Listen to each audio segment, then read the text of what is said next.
5년 뒤 다가올 충격적인 미래, AI 시대, 전문직의 몰락과 생존 전략. 2026년 1월의 어느 평범한 월요일 아침입니다. 사람들은 여전히 출근하고 병원은 분주하며 법정에는 변호사들이 서 있습니다. 겉으로 보기에 세상은 어제와 다르지 않습니다. 하지만 보이지 않는 곳에서 이미 거대한 변화가 시작되었습니다. 인간의 숙련과 경험을 상징하던 전문직들이 데이터와 알고리즘 앞에서 하나둘씩 대체 가능 영역으로 편입되고 있습니다. 이것은 갑작스러운 폭발이 아닙니다. 조용하지만 되돌릴 수 없는 붕괴입니다. 지금부터 우리는 향후 5년, 우리가 미처 체감하지 못한 사이에 벌어질 충격적인 변화를 추적하고 그 속에서 살아남는 방법을 찾아보겠습니다. 전문직은 오랫동안 안정의 상징이었습니다. 긴 교육 과정, 국가 자격, 희소성, 사회적 신뢰. 이 네 가지가 결합해 의사, 변호사, 회계사, 교수를 대체 불가능한 영역으로 만들었습니다. 부모님들은 자녀에게 말했습니다. 의사가 되어라, 변호사가 되어라. 그럼 평생 안정적이다. 하지만 AI는 이 네 가지 중 최소 세 가지를 동시에 무너뜨립니다. AI는 수십 년의 임상 데이터를 하루 만에 학습합니다. 수천 건의 판례를 즉시 비교합니다.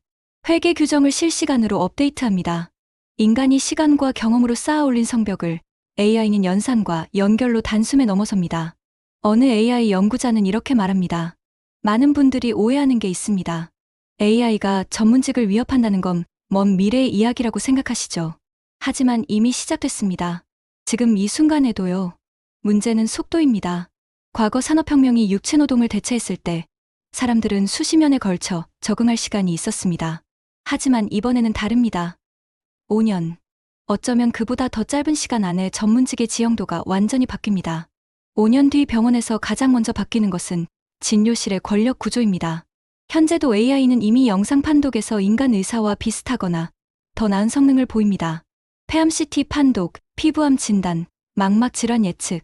이미 여러 영역에서 AI의 정확도는 평균적인 의사를 앞지릅니다. 5년 뒤, 의사는 더 이상 정답을 말하는 존재가 아닙니다. AI가 제시한 결과를 설명하고 환자를 설득하며 최종 책임을 지는 역할로 이동합니다. 한 현직 의사는 이렇게 말합니다. 처음엔 자존심이 상했습니다. 제가 10년 넘게 공부한 분야를 AI가 몇 초 만에 판단하니까요. 하지만 인정해야 했습니다. AI는 제가 놓칠 수 있는 패턴을 찾아냅니다. 이 변화는 의료의 질을 높입니다. 하지만 동시에 필요한 의사의 수를 줄입니다. 한 명의 의사가 AI의 도움으로 과거의 5명 몫을 해낼 수 있기 때문입니다. 그렇다면 여기서 질문이 생깁니다. 보진의 책임은 누구에게 있을까요?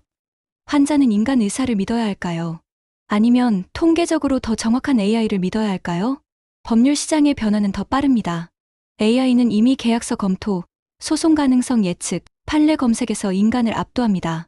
한 글로벌 로펌은 신입 변호사가 일주일 걸려 하던 계약서 검토를 AI로 15분 만에 끝냅니다. 더 정확하게, 더 저렴하게. 법률 AI 스타트업을 운영하는 어느 대표는 말합니다. 우리 플랫폼은 한국 판례 30만 건을 학습했습니다. 소송을 준비하는 개인도 이제 승소 확률을 직접 계산할 수 있습니다. 변호사 상담료 없이요. 5년 뒤 법률 서비스는 두 갈래로 나뉩니다. 하나는 초고가 전략 소송입니다. 대기업 간 특허 분쟁, 국제 중재, 복잡한 M&A처럼 수억 원이 오가는 영역이죠. 다른 하나는 AI 기반 자동 법률 서비스입니다. 월 구독료 1만 원으로 계약서, 검토부터 소송 예측까지 제공하는 서비스들이 쏟아집니다. 문제는 중간 영역입니다. 일반인의 이혼 소송, 중소기업의 계약 분쟁, 상속 문제. 이런 영역을 담당하던 대다수 변호사들의 일자리가 급격히 사라집니다. 한중견 변호사는 고백합니다. 5년 전만 해도 계약서 한 건 검토에 200만 원을 받았습니다. 지금은 AI 플랫폼이 월 구독료 2만 원에 무제한 검토를 제공합니다. 저는 이제 무엇을 팔아야 할까요? 회계와 세무는 AI에게 가장 이상적인 영역입니다. 규칙이 명확하고 데이터가 풍부하며 감정 개입이 필요 없기 때문입니다. AI는 탈세 가능성을 예측하고 절세 시나리오를 자동 생성하며 실시간으로 법 개정에 반응합니다. 인간 회계사가 하루 종일 계산기를 두드리며 하던 일을 AI는 3분 만에 끝냅니다. 5년 뒤 개인과 중소기업은 더 이상 사람 회계사를 찾지 않습니다. 월 구독형 AI 세무비서가 그 자리를 대체합니다. 급여 명세서를 업로드하면 자동으로 연말정산을 해주고 사업자 등록만 하면 부가세 신고를 알아서 처리합니다. 살아남는 회계사는 복잡한 국제 세무나 비정형 자산을 다루는 소수뿐입니다. 한 회계법인 파트너는 말합니다. 이제 우리가 다루는 건 숫자가 아닙니다. 숫자 뒤에 숨은 전략과 리스크입니다. AI는 지식을 가르치는 존재가 아니라 항상 옆에 있는 존재로 만듭니다. 학생은 더 이상 교수를 통해 정보를 얻지 않습니다. 질문은 AI에게, 토론은 커뮤니티에서 이루어집니다. 한 대학생은 이렇게 말합니다. 교수님 강의보다 AI 설명이 더 쉽고 빠릅니다. 제가 이해할 때까지 무한정 반복해주고 제 수준에 맞춰 설명해주니까요. 5년 뒤 대학은 지식 전달 기관이 아니라 네트워크와 인증 기관으로 변모합니다. 강의는 AI가 맡고 교수는 브랜드가 있는 소수만 살아남습니다. 나머지는 연구 보조, 콘텐츠 큐레이터 혹은 AI 트레이너로 역할이 바뀝니다. 한 교육학 교수는 탄식합니다. 제 강의를 듣는 학생이 절반으로 줄었습니다. 나머지 절반은 AI로 공부하고 시험만 보러 옵니다. 개발자들도 예외가 아닙니다. AI는 이미 코드를 작성하는 단계를 넘어 설계와 최적화로 이동하고 있습니다. 5년 뒤 개발자의 핵심 역량은 코딩이 아니라 문제 정의와 의사결정이 됩니다. 로그인 기능을 만들어줘라고 말하면 AI가 보안 정책부터 UI까지 모두 구현합니다. 한 스타트업 CTO는 말합니다. 예전엔 개발자 10명이 필요했습니다. 지금은 시니어 2명과 AI로 같은 결과를 냅니다. 단순 구현 인력은 더 이상 필요하지 않습니다. 기술 직군 내부에서 극심한 양극화가 벌어집니다. 문제를 정의하고 전략을 짜는 소수의 시니어와 AI와 협업하는 다수의 구조가 정착됩니다. 여기까지 보면 절망적으로 느껴질 수 있습니다. 하지만 모든 전문직이 사라지는 것은 아닙니다. 중요한 것은 방향을 바꾸는 것입니다. 살아남는 전문직에게는 3가지 공통점이 있습니다. 첫째, 책임을 질 수 있는가입니다. AI는 정확한 답을 줄 수 있지만 그 결과에 대한 책임은 질 수 없습니다. 환자가 오진으로 피해를 입었을 때, 소송이 잘못되었을 때, 세금 신고가 틀렸을 때 누군가는 그 책임을 져야 합니다. 그 역할은 여전히 인간의 몫입니다. 둘째, 인간의 감정과 신뢰가 필요한가입니다.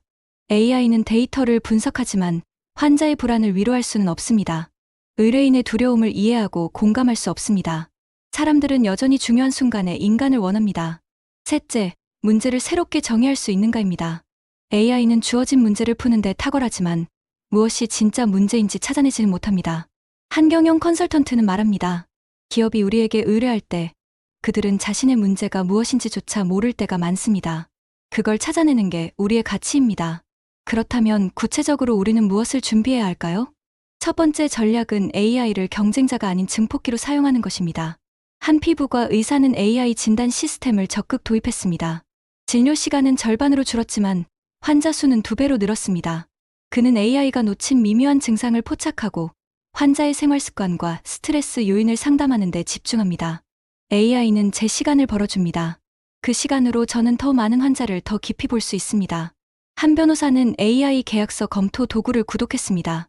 단순 검토는 AI에게 맡기고 그는 협상 전략과 리스크 관리에 집중합니다. 의뢰인이 원하는 건 계약서 검토가 아닙니다. 이 계약이 자신에게 유리한지, 어떤 리스크가 숨어 있는지를 알고 싶은 겁니다. 그게 제가 하는 일입니다. 두 번째 전략은 전문성의 방향을 바꾸는 것입니다. 과거의 전문성은 많이 아는 것이었습니다. 하지만 AI 시대의 전문성은 깊이 이해하는 것입니다. 한 회계사는 세무 신고를 그만두고 재무 전략 컨설팅으로 전환했습니다. 숫자를 맞추는 건 AI가 더 잘합니다. 하지만 이 숫자가 사업에 무엇을 의미하는지, 어떤 결정을 내려야 하는지는 인간만이 판단할 수 있습니다. 한 교수는 강의 콘텐츠를 모두 AI에게 맡기고 자신은 학생들과의 1대1 멘토링에 집중합니다. 지식은 AI가 전달합니다. 저는 학생들이 그 지식으로 무엇을 할지 함께 고민합니다. 세 번째 전략은 인간만이 할 수 있는 영역으로 이동하는 것입니다. 감정 노동, 윤리적 판단, 창의적 문제 해결. 이 3가지는 AI가 쉽게 대체할 수 없는 영역입니다. 한 의사는 말기 환자 완화 의료에 집중합니다. AI는 통증을 측정하고 약물을 추천할 수 있습니다. 하지만 죽음을 앞둔 환자와 가족의 손을 잡고 대화하는 건 인간만이 할 수 있습니다. 한 변호사는 가정법률 전문가가 되었습니다. 이혼은 법률 문제가 아니라 감정 문제입니다.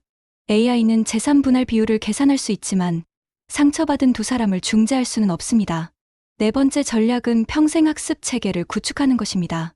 5년 뒤를 준비하는 것만으로는 부족합니다. 변화는 계속될 것이고 우리는 평생 배워야 합니다. 한 개발자는 매주 5시간씩 새로운 AI 도구를 학습합니다. 제가 10년 전에 배운 기술은 이미 쓸모없습니다. 중요한 건 배우는 능력 자체입니다.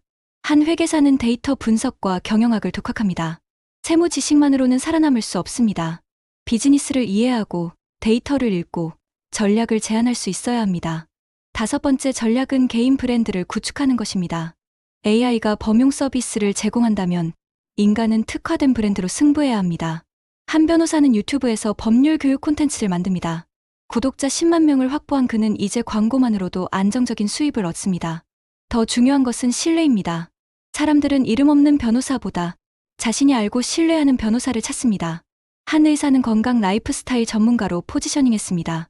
강연, 집필, 온라인 코칭으로 수입원을 다각화하고 진료는 VIP 환자에게만 제공합니다. 여섯 번째 전략은 협업 생태계를 만드는 것입니다. 혼자 살아남기는 어렵습니다. 하지만 팀으로 움직이면 가능성이 열립니다. 한 소아과 의사, 영양사, 심리상담사는 통합 육아 케어 센터를 만들었습니다. AI 건강 모니터링 앱과 연동해 24시간 상담 서비스를 제공합니다. 각자 따로 일하면 AI에게 밀립니다. 하지만 우리는 AI가 할 수 없는 통합 케어를 제공합니다. 한 변호사, 회계사, 컨설턴트는 스타트업 전문 통합 서비스를 만들었습니다. 법인 설립부터 세무, 투자 유치, HR까지 원스톱으로 제공합니다. 창업자들은 전문가 5명을 따로 만나고 싶지 않습니다. 우리는 하나의 팀으로 움직입니다. 일곱 번째이자 마지막 전략은 가치 중심으로 일하는 것입니다. AI 시대에는 무엇을 하느냐보다 왜 하느냐가 더 중요합니다. 한 교육자는 말합니다. 저는 지식을 가르치지 않습니다. 학생들이 자신의 길을 찾도록 돕습니다. AI는 답을 주지만 어떤 질문을 해야 하는지는 알려주지 못합니다. 한 의사는 말합니다. 저는 병을 치료하지 않습니다. 환자가 건강한 삶을 살도록 돕습니다.